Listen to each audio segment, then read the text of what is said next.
Bonjour à tous, bienvenue pour ce deuxième webinaire de l'année pour nous chez Sony. On avait démarré vendredi dernier le 14 avec un premier webinaire sur les actions avec Meir Ben-Amram, le patron de la gestion action chez Sony. Un début d'année d'ailleurs qui est très solide chez Sony au global en termes de performance. Sur les actions, vous l'avez vu la semaine dernière et encore cette semaine, les perfs sont très bonnes. Sur Sony Recovery, on est autour de 3% de performance depuis le début de l'année. Sur Manager, autour de 1,50, donc un début plutôt très solide. On est assez content. On continue ce cycle de webinaires avec Étienne de Marsac aujourd'hui, le gérant de notre fonds Sony Patrimoine 2.0. Alors là aussi, un début d'année très solide. On va vous expliquer évidemment tout ça pendant les 30-45 minutes qu'on va passer ensemble. Un début d'année effectivement très solide, très décorrélé, et c'est un élément qui est essentiel. C'est beaucoup de ça dont on va parler aujourd'hui. C'est-à-dire comment on fait dans un univers de marché complexe pour trouver des actifs décorrélés, comment finalement cette décorrélation elle se transforme en termes de performance, et surtout quelle est un peu notre vision, ce qu'on peut attendre de tout ça. Et je pense que voilà, on va passer un bon moment. Pour ceux qui ne connaissent pas Étienne, c'est quelqu'un de très pédagogue, qui connaît effectivement très bien les marchés, qui connaît très bien les banques centrales. Il va nous faire un super décryptage. Bien évidemment, comme d'habitude, n'hésitez pas à poser vos questions. Donc moi, je serai à la fois et le maître du temps et le maître des questions. Et voilà, et je vais laisser évidemment la totalité du temps de parole à Étienne pour qu'il puisse déployer et développer tout ce qu'il fait depuis le début de l'année, tout ce qu'il a fait également aussi l'année dernière. Et vous verrez que j'espère que vous allez être en tout cas intéressé par tout ce qu'on va vous raconter. Étienne, j'espère que tout va bien, j'espère que tu es en forme. Écoute, on démarre. Merci Christophe, bonjour à tous. Donc c'est vrai que sur Sony Patrimoine, on a fait un bon démarrage, un excellent mois de janvier avec une performance sur ce fonds patrimonial qui s'établit entre 3,5, autour de 3,5% et pas très loin des 4 à l'heure où je vous parle. Effectivement, de manière assez linéaire, puisque je crois qu'on n'a qu'une seule journée de baisse depuis le début de l'année, dans un univers qui est extrêmement chahuté, avec des marchés actions plutôt assez baissiers, en particulier aux États-Unis, mais pas seulement. On va parler de 3 choses. Ce qu'on qualifie d'erreur de politique monétaire et de crainte d'erreur de politique monétaire de la part des autorités monétaires, qu'elles soient américaines ou en Europe. En réalité, mon point, c'est que cette erreur de politique, elle a déjà eu lieu et elle va nous emmener dans un nouvel environnement très perturbé et dans lequel la gestion alternative va typiquement, qu'on déploie dans Sony Patrimoine, va typiquement tirer son épingle du jeu. On va parler du process de gestion, c'est-à-dire de manière assez concrète comment je fais pour extraire de la performance dans des marchés baissiers, les thèmes mis en place en ce début d'année, et puis on rentrera dans quelques exemples du comportement récent du fonds.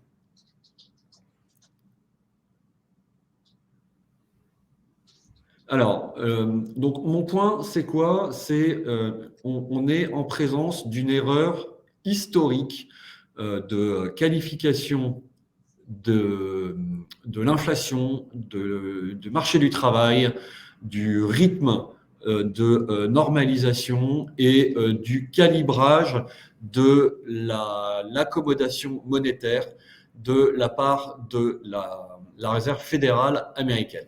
C'est une erreur de politique économique, c'est une erreur de policy mix, c'est une erreur d'anticipation d'un phénomène structurel désormais qui est celui de l'inflation. Donc les erreurs, elles sont multiples et elles sont finalement, je ne veux pas être trop alarmiste, mais elles sont quand même assez graves. Si vous voulez, il faut se remettre un petit peu dans le passé et on reprendre la chronologie de la manière dont la Fed a qualifié l'inflation l'année dernière. Donc, on va lire tous ensemble, en fait, ce slide. C'est un petit peu long, mais ça nous permet quand même de bien comprendre ce qui s'est passé. Janvier 2021, ce ne sont que des citations de Jérôme Powell ou des membres de la Fed. That time is no time soon. Donc, le temps de la hausse des taux directeurs n'est pas arrivé. Si pour une raison quelconque l'inflation devait se renforcer, cette tension ne se maintiendra pas. Janvier 2021. Février 2021, no unwanted upward pressures on inflation. Les dernières améliorations du marché du travail n'ont pas entraîné de pression haussière indésirable sur l'inflation, comme on aurait pu s'y attendre. En fait, l'inflation n'a même pas augmenté à 2% de manière durable. Mars 2021, transitory rise, c'est le moment où le mot transitoire apparaît dans le vocabulaire de la Fed. Il y a une différence entre une hausse ponctuelle des prix et une inflation continue. Le scénario le plus probable est que l'inflation ne soit que ponctuelle. Mars 2021. Juin 2021. These factors will wane over time. Ces effets ont été plus importants que prévu et ils pourraient s'avérer plus persistants que prévu, mais les dernières données sont très cohérentes avec l'opinion selon laquelle ce sont des facteurs qui diminueront avec le temps et l'inflation diminuera ensuite vers nos objectifs et nous surveillerons cela attentivement. Août 2021, taper bond purchases in coming months and inflation surge temporary. Donc là, on sent le début de l'inflexion. Mais qui est une inflexion au sein du FOMC, donc de la Fed, qui n'est pas partagée en particulier par son chairman, Jérôme Powell. Donc, les effets inflationnistes ont été plus importants, plus durables que prévu, mais ils s'atténuent. Et comme ils le font, l'inflation devrait retomber vers nos objectifs à plus long terme de 2%.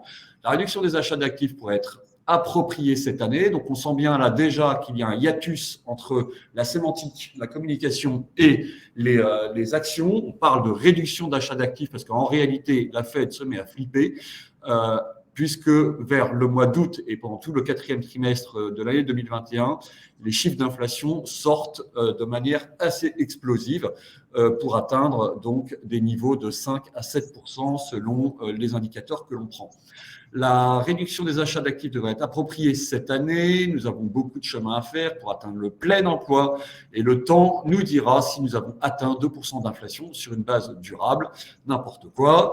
Novembre 2021, time to retire. Donc, il est temps de se retirer, il est temps d'arrêter l'accommodation. Les risques d'une inflation plus persistante se sont accrus. Donc, la Fed opère son virage en fin d'année. Et en décembre 21, regardez, aujourd'hui l'économie est si forte que nous sommes proches du plein emploi. Nous prendrons la décision lors des prochaines réunions mais il n'y a pas besoin d'attendre longtemps. Donc, une année d'erreur historique dans l'appréciation de la vigueur de l'inflation qui vient, et c'est le slide suivant, d'une erreur d'analyse des causes de cette inflation. Pour ceux qui étaient là lors du dernier webinaire, ce slide figurait déjà. Tu peux le dérouler entièrement, Christophe. L'erreur, elle vient de l'analyse des causes de l'inflation. La Fed s'est focalisée sur ce qui s'appelle le choc de supply, donc sur le côté l'offre est restreinte à cause du Covid et est totalement passé à côté d'autres effets. Les effets structurels du Covid sur les chaînes d'approvisionnement, les effets de la transition énergétique totalement omis dans son analyse et surtout le choc de la demande. C'est-à-dire que l'inflation n'est pas juste un choc d'offre, c'est également un choc de demande survitaminé par une consommation de biens elle-même dopée par 10,4 trillions de stimuli injecté par non pas la Fed, mais pour le coup par la fiscalité, donc le budget américain. Ceci sur fond de changement de consommation et de nature de la consommation a provoqué un boom de la demande, notamment en biens d'équipement électronique, puisque schématiquement pendant le Covid, tout le monde s'est rééquipé en matériel informatique, générant d'autres chocs d'approvisionnement, notamment sur les semi-conducteurs, comme vous le savez. Deuxième grand facteur omis, la poursuite de la déglobalisation et du protectionnisme, qui s'est accéléré à cause du Covid.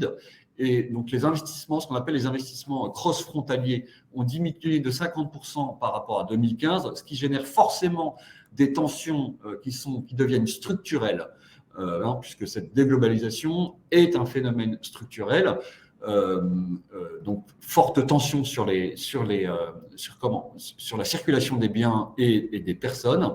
La transition énergétique a été omise dans l'analyse de la Fed. Donc, à horizon 2040, par exemple, la demande de lithium va être multipliée par 40, le nickel par 20, le manganèse par 7. Tout ceci tire les matières premières à la hausse et est évidemment un gros facteur d'inflation.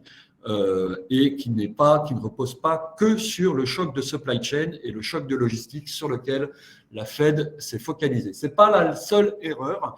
La deuxième erreur, elle vient de l'analyse du marché du travail. Slide suivant, Christophe. Elle vient de l'analyse du marché du travail et comment la Fed n'a pas perçu que le mouvement qu'on appelle le grand mouvement de démission aux États-Unis, c'est-à-dire le retrait progressif d'une partie de la population active, soit des départs à la retraite provisoires, soit typiquement des gens qui sont tellement confortables avec l'épargne collectée pendant la crise que finalement ils peuvent se permettre d'arrêter de travailler. Donc la population active c'est restreinte et avec elle le chômage lui a été beaucoup plus vite. Enfin, du moins, le plein emploi, le retour au plein emploi a été beaucoup plus vite. Slide précédent, s'il te plaît, Christophe. Et donc, tout ça se fait sur fond d'un pied qui est toujours sur l'accélérateur à l'heure où je vous parle, c'est-à-dire que la Fed continue à injecter 120 milliards d'euros tous les mois, conduisant à l'explosion haussière des marchés financiers et la formation de bulles. Ici, vous voyez tout simplement le parallèle entre, en blanc, le bilan de la Fed et en bleu, le S&P 500. Évidemment, le parallèle est très parlant et on est bien en face de marchés financiers qui montent de manière artificielle. Slide suivant, un autre phénomène lié à ces 2,5 trillions d'épargne reconstituée par les ménages américains pendant toute l'année 2021 ont conduit, pour ceux qui suivent et vous en faites partie, ont conduit à une transformation profonde du fonctionnement des marchés, notamment actions, puisque le particulier américain se met à faire du trading de chez lui, via les plateformes dont vous avez entendu parler, Reddit, Robinhood, Interactive Broker, etc. Et ceci déforme complètement le fonctionnement des marchés actions. Pourquoi ? Parce que ces plateformes proposent des options sur actions ou des options sur ETF à une semaine de maturité qui propose donc du coup un effet de levier extrêmement important. Plus la maturité d'une option est courte, plus le facteur d'accélération potentielle de cette option est élevé. Et ce chart est très significatif parce que regardez, en 2017, le poids des options sur actions par rapport aux actions lui-même était de l'ordre de 20%. C'est-à-dire que le volume d'options traitées par rapport au volume d'actions était de 20%. Et il est passé sur la période récente à 150% si mes yeux ne me trahissent pas. Donc, ça veut dire que pour 1000 actions traitées ou 1 milliard d'actions traitées, vous avez donc 1,5 milliard d'options traitées au même moment, provoquant donc des effets d'accélération et des variations assez chaotiques, assez compliquées à expliquer quand on ne connaît pas et on ne peut pas analyser, quand on n'a pas les moyens d'analyser ces phénomènes et la structure des options sur actions. Typiquement, là, une journée d'hier, qui est une journée, enfin, hier et aujourd'hui, vous avez vu le Nasdaq qui était en hausse de plus 2 entre son plus haut et qui clôture de l'ordre de moins 2, donc ça fait une variation de 4%. Cette variation de 4% s'explique au-delà de Netflix et de ses loupés sur ses earnings, s'explique par ces phénomènes d'expiration d'options dont l'accélération est gigantesque en fin de vie, c'est-à-dire en ce moment.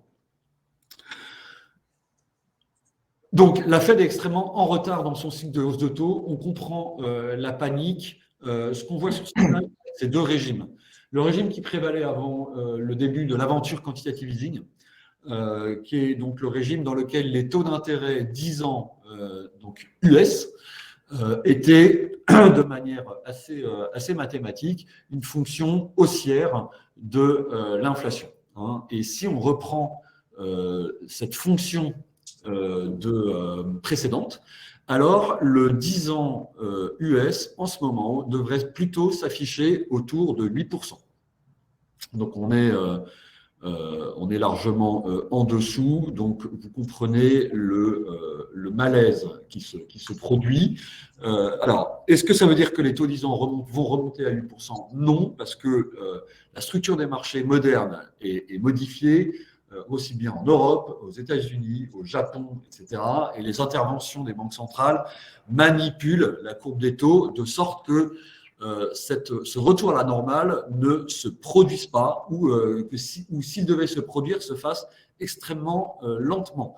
Néanmoins, on est en face d'une réalité, c'est que l'économie est beaucoup trop stimulée à l'heure actuelle, que ce soit par les taux courts, que ce soit par les taux longs, que ce soit par l'injection de liquidité qui continue, à un moment donné où la pression sur les prix est immense.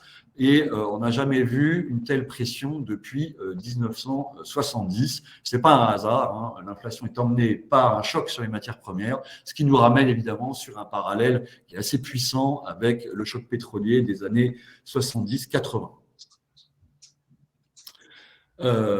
On a déjà parlé de cet accès de cécité quant à la vigueur du marché de l'emploi. En décembre 2020, sur la dernière ligne, en fait, la Fed voyait pour 2023, 3,7 de taux de chômage. Donc, elle voyait le plein emploi 3 ans plus tard. Aujourd'hui, donc en décembre 2021, on est à ce 3,7. Enfin, du moins en janvier 2022, on est à ce 3,7. Donc, la Fed s'est complètement trompée, non seulement sur sa lecture de l'inflation, mais sa lecture du chômage. Raison pour laquelle elle est très, très en retard et sa crédibilité est entamée. Alors, l'impact sur les marchés, donc on l'a déjà évoqué. À gauche, vous avez le S&P 500 contre le PIB. On est évidemment dans une bulle qui doit se dégonfler. Les taux d'intérêt sont trop élevés. Les taux d'intérêt sont trop bas, ils doivent remonter. Les spreads de crédit sont trop contractés, ils doivent s'écarter. Les risques premia, le risque premium, notamment sur les actions, doit se reconstituer. Donc, ça veut dire que les actions sont trop chères. La Fed va directement s'attacher à ces phénomènes-là. Et il ne faut pas se tromper, ça va être sa cible. C'est-à-dire que dans la structure moderne des marchés financiers, de la même manière que le quantitative easing a eu pour objectif de faire baisser les taux d'intérêt, de resserrer les spreads de crédit et de faire monter les marchés actions, le reverse quantitative easing, donc la marche arrière qui est entamée de manière imminente, a pour vocation de faire monter les taux d'intérêt, au moins les taux courts, les taux longs c'est une autre histoire, a pour vocation d'écarter les spreads de crédit, a pour vocation de faire baisser toutes les bulles, y compris sur les marchés actions, y compris sur les crypto-actifs. Ce n'est pas un discours alarmiste, c'est un discours raisonnable, sachant que sur le fond, la Fed a les moyens de gérer le dégonflement de cette bulle de manière ordonnée.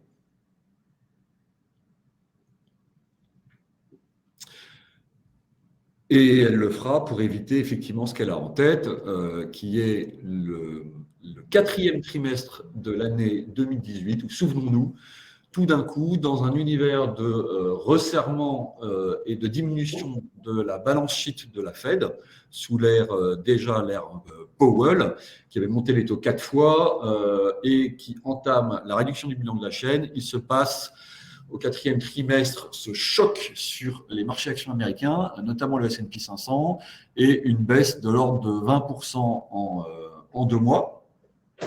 L'idée, ça va être d'engendrer cette baisse de 20%, mais de manière beaucoup plus, on va dire, linéaire, si possible. Et la Fed dispose de ça, pour ça, d'une arme fatale, d'un outil qui est très efficace, qui s'appelle la Standing Repo Facility. Alors, qu'est-ce que c'est ? C'est un guichet d'argent en temps réel, disponible à tout moment pour les banques, dans lesquelles elles pourront aller puiser un montant qui n'est pas illimité, mais un montant qui est conséquent. Donc, je crois que c'est 500 milliards de dollars, en allant apporter en contrepartie de cet emprunt au jour le jour, ou de ces emprunts au jour le jour, des titres de créance de la dette américaine.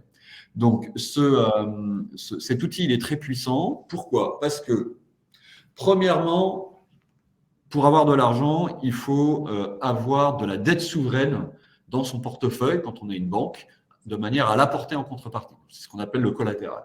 Donc, on comprend bien que quand on va aller apporter des titres en collatéral pour emprunter de l'argent, on va engendrer un premier phénomène qui est la raréfaction subite des treasuries américains. Donc, les banques vont devoir aller chercher de la dette américaine sur le marché ou l'emprunter pour la reprêter à la Fed et obtenir de manière certaine du dollar.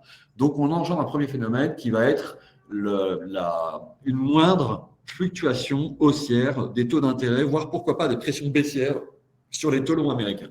Et premièrement, donc, et deuxièmement, c'est un guichet ouvert dans lequel on obtient de l'argent, donc quasiment gratuit, qui va permettre de fonctionner comme un coupe-circuit. Donc, en cas de trop grosse pression sur les marchés financiers, en cas de choc de type Q4 2018, eh bien, ce coupe-circuit sera utilisé et nul doute qu'il sera efficace.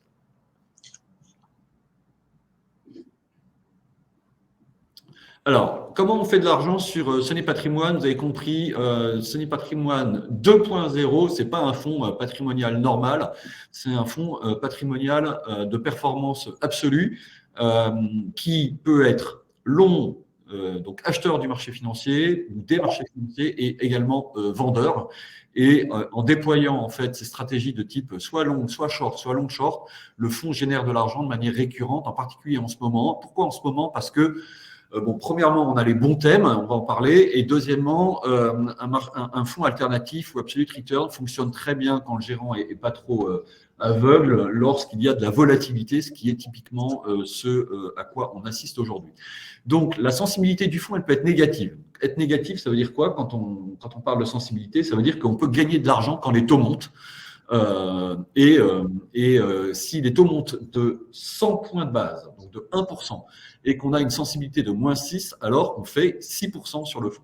Donc, une partie des 3,5 à 4% de performance depuis le début de l'année proviennent d'une bonne lecture qui était la remontée des taux d'intérêt. Ce fonds a un objectif de volatilité qui est contrôlé, qui est de l'ordre de 10%, avec une gestion qui est peu commune en perte maximale probabilisée. Donc, Blaise vous en parlera, Christophe vous en parlera. On a mis au point des outils très précis de mesure à tout moment de notre maximum drawdown.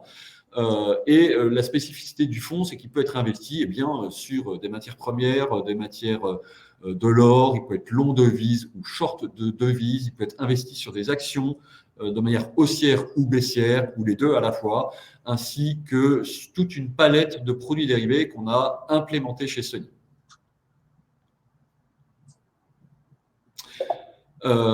Donc, je ne suis évidemment pas tout seul pour gérer. Je gère avec un backup qui est Pascal Laloux, mon risk manager, donc avec qui j'ai déjà travaillé dans le passé. On forme un couple assez solide. C'est évidemment un des facteurs clés du fonctionnement de ce fonds, c'est-à-dire l'expérience des gérants et la solidité du contrôle de risque et la bonne entente et la bonne communication entre le gérant et son risk manager. Deuxièmement, je ne pourrais pas faire ça si je n'avais pas un écosystème unique de contacts en fait parmi la communauté des gérants de portefeuille, la communauté des gérants de hedge fund avec qui je discute en permanence de manière à confronter mes vues, puisque un gérant seul est un gérant en danger. Donc, l'approche du fonds, vous avez compris, je ne fais pas d'allocation, pardon, je ne fais pas d'allocation par classe d'actifs. Ça se verrait sur la performance, sinon, comme tout baisse en ce moment, la performance serait baissière. Je fais une allocation par thème que je choisis, qui sont des thèmes qui me paraissent être les plus porteurs du moment, soit les thèmes structurants, des thèmes structurels, soit des thèmes plus tactiques. On va revenir dessus. Alors, c'est juste pour aller dans le sens de ce que dit Étienne, c'est un point qui est important parce que quand on a décidé de créer ce fonds-là chez Sony, évidemment, chez Sony, quand on crée quelque chose, si c'était pour faire un énième fonds patrimonial comme vous en connaissez des wagons, ça n'avait que très peu d'intérêt. Gérer un fonds patrimonial différemment, ça se faisait en tout cas de notre avis de deux façons différentes. Un, avec des ressources humaines différentes. Et il se trouve que le profil d'Étienne est un profil assez différent de ce qu'on trouve dans des gérants d'allocation d'actifs ou des gérants patrimoniaux traditionnels. Nous, on cherchait vraiment, quand on a démarré cette aventure avec Étienne, nous, ce qu'on a cherché à faire chez Sony, c'était de dire finalement quel est l'acteur le plus important aujourd'hui sur l'ensemble des marchés financiers mondiaux. Alors, à l'unanimité du jury, l'acteur le plus important, et on en a déjà parlé beaucoup, l'ensemble de vos questions portent sur cet acteur-là, c'est les banques centrales. Voilà, c'est l'acteur le plus important sur l'univers des marchés financiers aujourd'hui. Sauf qu'il y a peu de gérants, et c'est d'ailleurs pas un reproche, mais il y a peu de gérants qui connaissent bien cet univers des banques centrales. Et Étienne ne l'a pas dit, mais en fait, son dernier job avant d'accepter le challenge de venir faire ça chez Sony, Étienne, il était trésorier de la Banque européenne d'investissement à Luxembourg. C'est-à-dire au cœur du réacteur de ce que sont les banques centrales. Voilà, donc ça, c'est un élément qui est important parce que la grille de lecture des banques centrales, ce n'est pas une grille de lecture traditionnelle et ce n'est pas une grille de lecture par classe d'actifs. D'où le nom patrimoine 2.0, de se dire, voilà, il fallait qu'on donne un aspect moderne à cette gestion patrimoniale et une gestion patrimoniale, entre guillemets, à l'ancienne, dans un univers de marché qui a radicalement changé. Faire du neuf avec de l'ancien, c'est compliqué. Et en tout état de cause, on le voit encore aujourd'hui, quand tous les actifs sont corrélés entre eux, bah évidemment, c'est difficile de générer de la performance si on ne cherche pas à les décorréler, ces actifs. Et pour les décorréler, il faut utiliser des outils différents et surtout, au-delà d'utiliser des outils différents, avoir une bonne maîtrise de ces outils, avoir déjà réalisé ce type de gestion-là pour avoir un truc qui soit opérant et qui soit opérationnellement efficace. Donc, c'est tous ces éléments-là qui sont ultra importants. C'est-à-dire qu'aujourd'hui, le vrai ADN de Sony Patrimoine 2.0, c'est de chercher de la décorrélation. Et il nous semble qu'aujourd'hui, dans l'univers dans lequel on vit, c'est un outil qui est, de mon point de vue, très important pour pouvoir faire ça. On ne l'a pas fait tout seul, on a déployé beaucoup de choses autour de tout ça, et c'est tout l'intérêt de ce qu'on fait avec Étienne depuis maintenant plusieurs semestres sur cette activité-là. Ok, merci Christophe. On va continuer à avancer. Donc, je ne reviens pas particulièrement sur la spécificité de mon process d'investissement, mais schématiquement, ce que j'essaye de faire, c'est de repérer les biais cognitifs. Donc, les biais cognitifs, qu'est-ce que c'est? Ce sont les croyances ou la manière dont notre cerveau fonctionne. Le cerveau de tout le monde, hein, ce n'est pas un jugement de valeur. Notre cerveau est habitué à rendre simple des choses compliquées, à essayer de comparer des événements du présent à des événements du passé.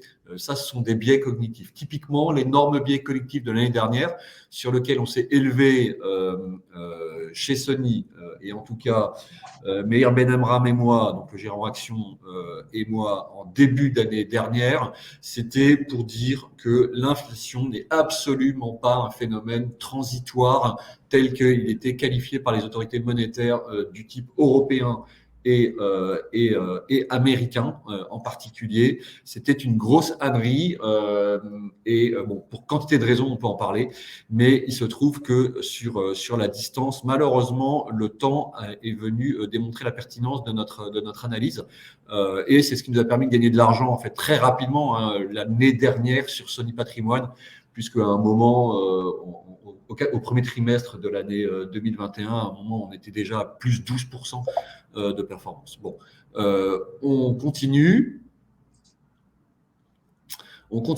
Donc, comme le disait Christophe, avoir été gérant BCE, ça aide. Avoir un réseau très puissant, ça aide aussi. Et évidemment, je ne suis pas tout seul dans cette gestion, sinon ça ne serait pas possible. Les principaux thèmes donc du fonds en ce moment, qu'est-ce que c'est? C'est l'inflation est plus élevée donc la hausse des matières premières pèse sur la croissance et va peser notamment pas simplement aux États-Unis mais également en Europe. Donc on peut qualifier ça de stagflation, de slowflation, peu importe en fait les mots. L'idée c'est les matières premières sont en hausse, vont continuer à l'être et génèrent la hausse des prix de l'énergie. Donc en fait dans le fonds il y a typiquement des ETF qui sont très orientés matières premières industrielles, matières premières énergétiques, matières fossiles, etc. Taux américains remontés, donc remontée progressive des taux américains, donc ça on en a déjà parlé. Le fonds est en particulier positionné sur les taux hypothécaires, donc les taux en fait des prêts, du crédit immobilier, qui sont des taux qui sont cotés et dont on peut sur lesquels on peut investir au travers de produits dérivés. Donc le fonds est positionné tout naturellement vers la hausse des prix ou la hausse des taux de crédit immobilier. Et on a, pardon, excusez-moi.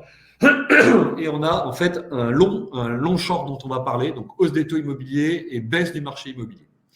Des rotations géographiques et sectorielles, donc le fonds est plutôt investi en dehors des pays développés qui n'ont pas reconstitué encore leur marge de manœuvre monétaire et est investi plutôt sur des large caps chinoises en ce moment et sur le MSCI au Brésil. On pourra revenir sur ce positionnement, mais ça marche plutôt bien depuis le début de l'année. Et enfin, la baisse du dollar qui est conséquence directe des outflows, donc des sorties de capitaux que vont générer la baisse des marchés actions américains, si je ne me trompe pas dans mon scénario.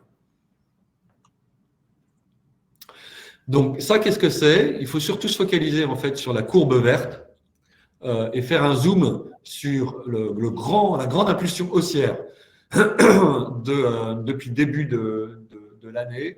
Et c'est ce dont je vous parlais, c'est-à-dire c'est une stratégie mise en place, concrète dans le fond, un long short, donc est matérialisé en fait envers le différentiel de return entre une position longue sur le secteur des matières premières industrielles du S&P 500 et short, donc vendeuse, du secteur immobilier du S&P 500.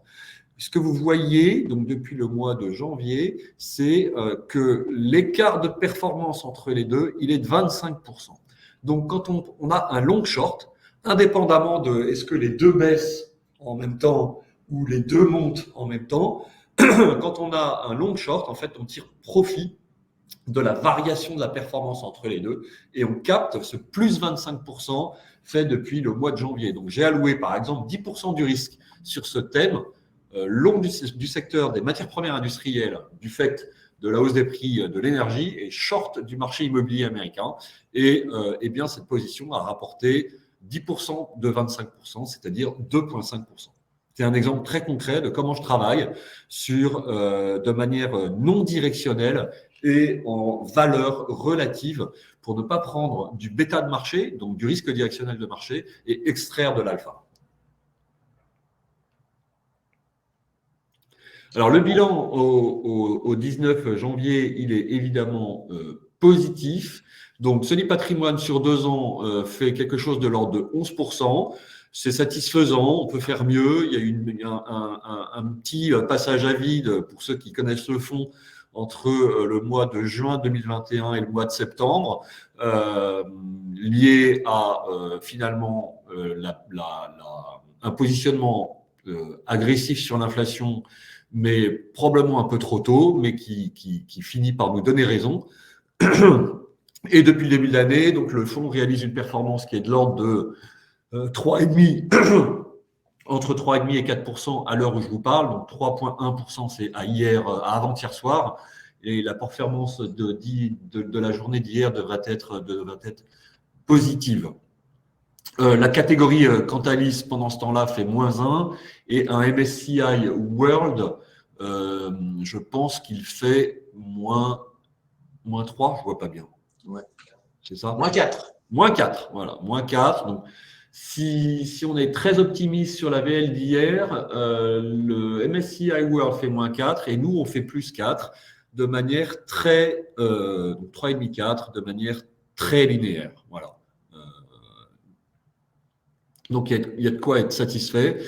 On est hyper transparent sur le risque, donc on vous donne la contribution au risque. Donc là, en ce moment, la contribution, elle vient plutôt des marchés actions, pas tellement des devises, mais on a un positionnement qui est long sur le yen et qui sert de bouée de sécurité. Le yen a tendance à performer quand dans les marchés actions baissés. Évidemment, on est long d'énergie, de métaux précieux, on est long or et on est short en duration avec une sensibilité qui s'affiche à -6. Je vous parlais de perte maximum potentielle probabilisée, donc qui est le maximum dans notre modèle de maximum drawdown avec lequel on travaille en permanence.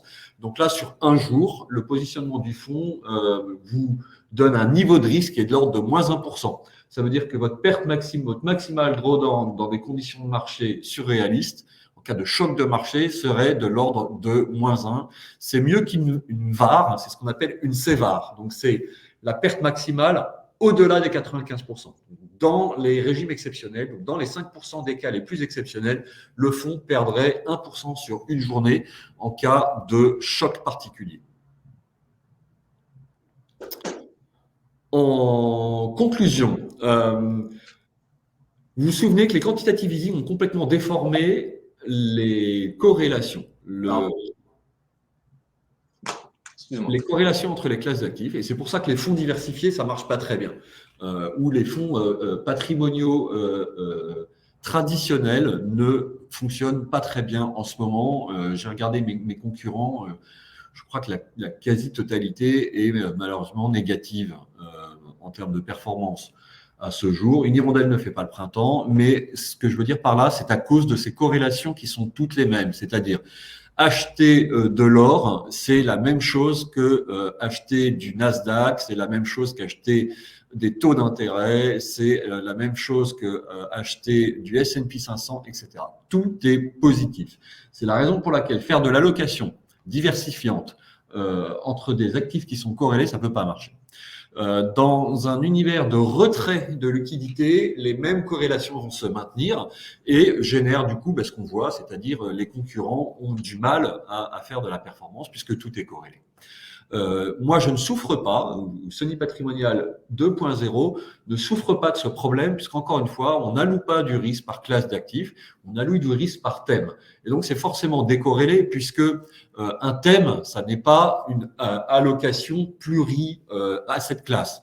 Un thème, ça va être une idée structurante, comme l'inflation est là pour longtemps, ou comme le Covid vient modifier nos modes de consommation et donc vont, par exemple, je dis n'importe quoi, générer des achats structurels de biens d'équipement. Voilà, ces thèmes-là sont forcément décorrélés des classes d'actifs traditionnelles puisqu'ils n'investissent pas sur ces classes d'actifs.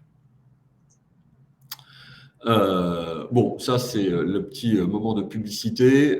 L'idée c'est quoi? C'est que dans un univers qui est tiré par les taux d'intérêt, c'est-à-dire que je pense que l'alpha et l'oméga des marchés financiers en ce moment, ce sont les taux d'intérêt aux US et en Chine. C'est vraiment les deux moteurs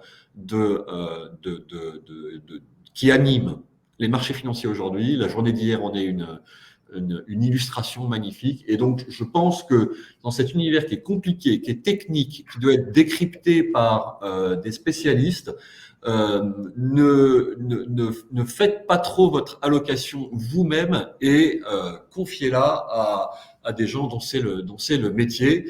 Et je crois que ce métier, c'est celui que je fais à l'heure actuelle et que je déploie dans SP2, Sony Patrimoine 2.0. Merci beaucoup, Étienne. C'était très clair comme d'habitude. En tout cas, c'était une vision assez différenciante de ce qu'on entend habituellement. Alors, il y a beaucoup de questions. Je vais essayer d'en faire quelques résumés. Globalement, il y a une question qui ressort beaucoup, c'est on a beaucoup parlé de la Fed. Quid de la BCE?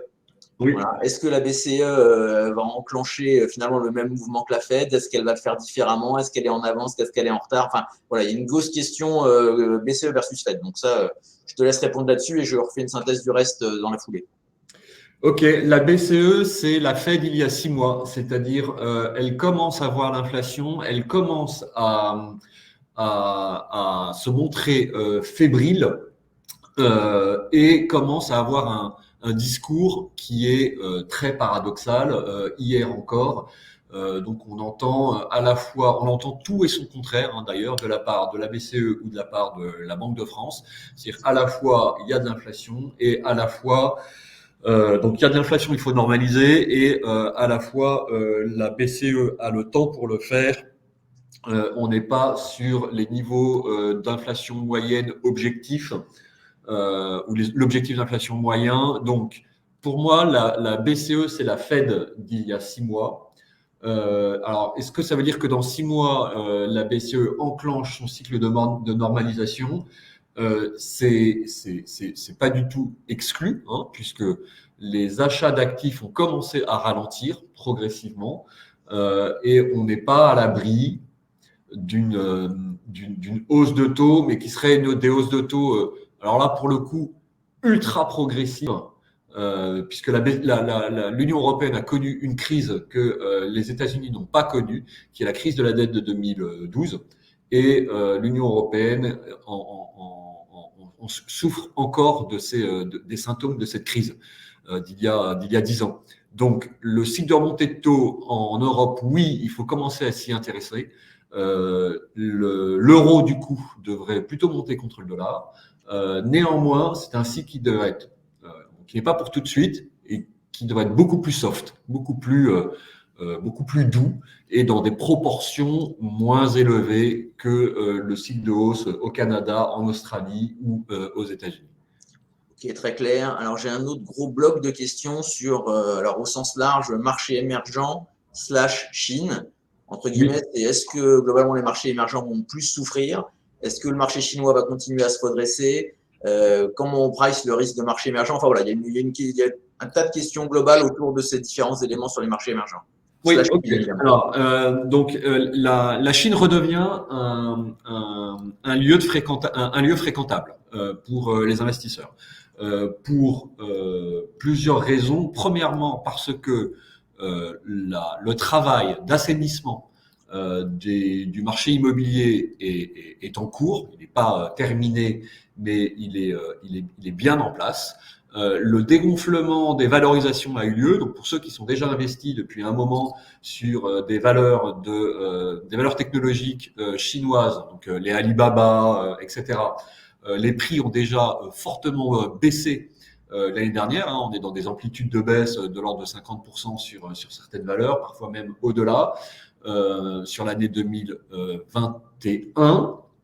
Et donc, la pression réglementaire, qui était une inconnue, est probablement en train de s'alléger, ou en tout cas, on a plus de certitude sur ce que fait le Parti communiste chinois, qui n'a pas pour vocation à tuer la technologie chinoise, mais à mieux l'encadrer. Ou en tout cas à mieux driver ses excès. Donc en fait, c'est une très bonne question parce que Sony Patrimoine est exposé à hauteur de plus 20% sur le marché chinois et les larges capitalisations chinoises, ce qui explique d'ailleurs la performance de la bonne performance que j'attends hier, qui devrait être entre 50 centimes et 1%. Le deuxième point, c'est la liquidité. Donc, la Chine baisse ses taux. Donc, ça, c'est un truc que j'attendais, qui s'est produit avant-hier et ainsi qu'en fin de semaine dernière. Donc, finalement, vous faites face à un grand mouvement de rotation géographique des investisseurs qui sortent des États-Unis et qui vont se porter sur la Chine. Donc, oui, le marché chinois est aujourd'hui une bonne idée, me semble-t-il. En tout cas, c'est un thème dans le fond. Pays émergent, plus globalement, en fait, c'est un terme qui veut rien dire puisqu'il y a trop de disparités entre un pays en Afrique, un pays en Amérique latine, ou bien l'Asie, l'Inde, la Chine, etc.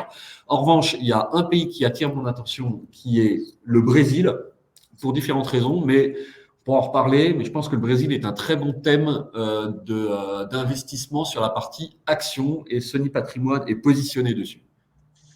Ok, Claire, merci pour la réponse une fois de plus synthétique. Alors, il y a une question qui est toujours une question un peu complexe, mais bon, voilà, elle mérite d'être posée.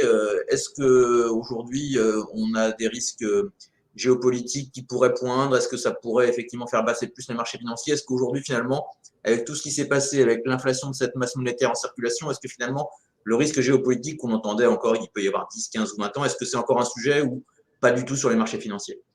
Non, c'est un sujet puisqu'on a les tensions entre la Russie et l'Ukraine qui pour l'instant qui se manifestent de manière très présente.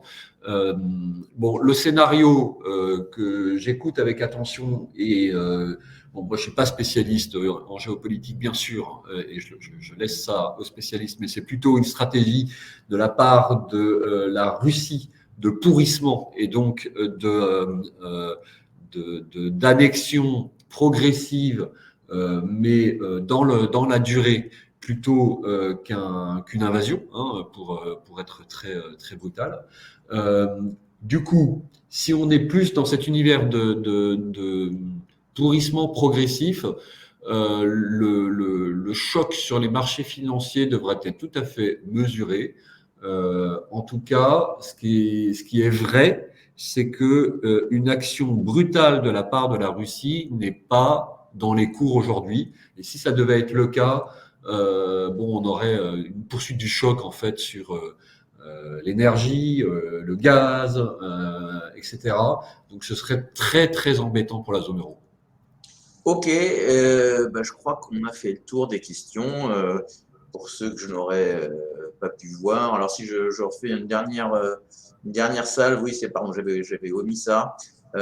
Aujourd'hui, est-ce que tout ce qu'on a dit, tout ce que tu as dit au travers de la Fed slash de la BCE, est-ce qu'aujourd'hui, finalement, dans les nouveaux mandats des banquiers centraux, est-ce que cette stabilité des marchés financiers, est-ce que c'est toujours un item ou est-ce que globalement, ça veut dire qu'est-ce que la Fed et la BCE pourront nous prémunir d'un crack hypothétique ou d'un crack plus violent sur les marchés financiers?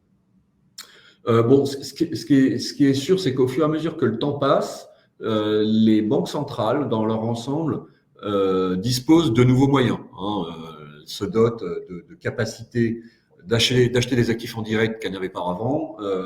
Le problème, c'est que ça nous emmène dans du toujours plus.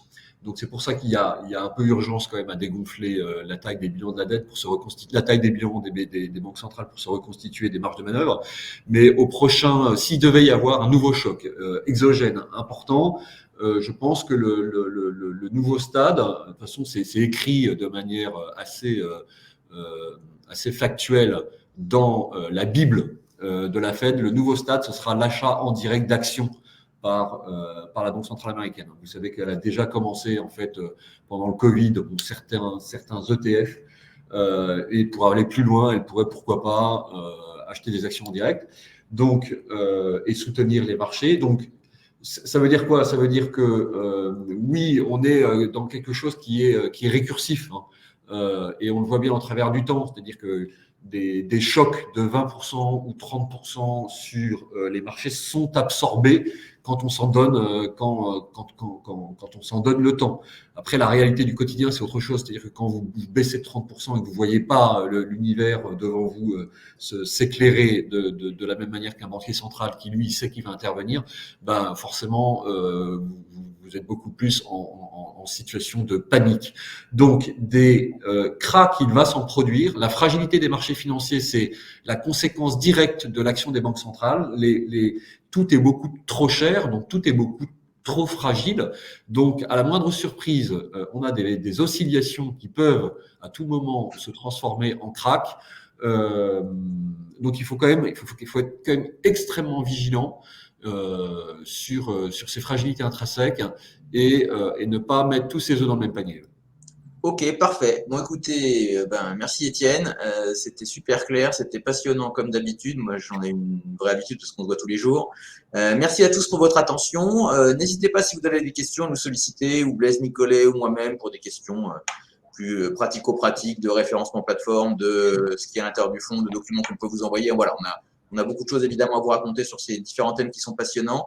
Et évidemment, pour conclure, vous l'avez bien compris, hein, pour ceux qui cherchent de la décorrélation, c'est là que ça se passe. Évidemment, on a vraiment eu cet objectif de faire un fonds décorrélé. Et là, il se trouve qu'en l'espèce, c'est le résultat de ce qu'on a voulu faire. Donc, on est évidemment ravis de tout ce qu'on a créé autour de ce fonds-là depuis maintenant le début de l'année 2020. Merci pour votre attention. Passez tous un bon week-end et je vous dis à très bientôt.